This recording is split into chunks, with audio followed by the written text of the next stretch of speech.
आहे मुख्याध्यापक कर्मचाऱ्यांना जबाबदारी आणि कर्तव्य या संदर्भात मार्गदर्शन करतात।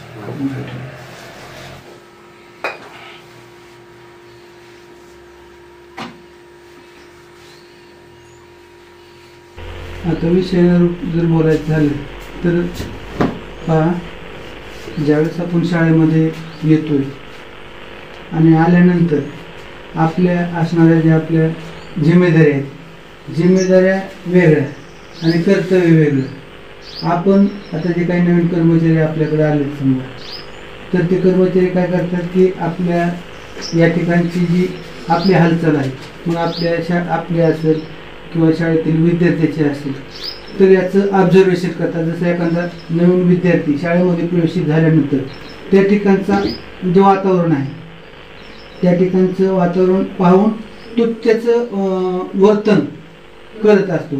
मग तसं आता आपल्याकडं या शैक्षणिक सत्रापासून नवीन कर्मचारी रुजू झाले आणि ते रुजू झाल्यानंतर ते आपलं बारकाईने निरीक्षण करतात।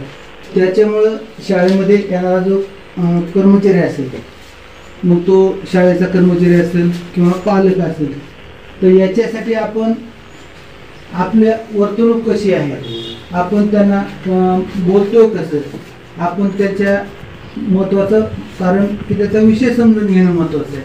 मग तो आपला सहकारी असेल किंवा तो पालक असेल किंवा विद्यार्थी असेल, त्याचं आपण अगोदर त्याचं म्हणणं काय आहे तर ते समजून घ्यायचं आणि समजून घेतल्यानंतर आपण रिॲक्ट व्हायचे, म्हणजे आपलं काय मत मांडायचं किंवा काय त्याच्यातून मार्ग कसा काढता येईल किंवा आपण त्याच्यातून पुढं कसं जाता येईल आणि ते चांगल्या पद्धतीने। म्हणजे आपण आल्यानंतर आपण काय होतं, बऱ्याच वेळेस काय होतं की मग ते आपल्या संबंधित काम नाही, आपण दुसऱ्यांना भेटा, ते त्याच्याकडे काम नसेल तर तो दुसऱ्याला भेटा, मग त्याच्यामुळं वेळ पण जातोय आणि सगळी यंत्रणा डिस्टर्ब होती।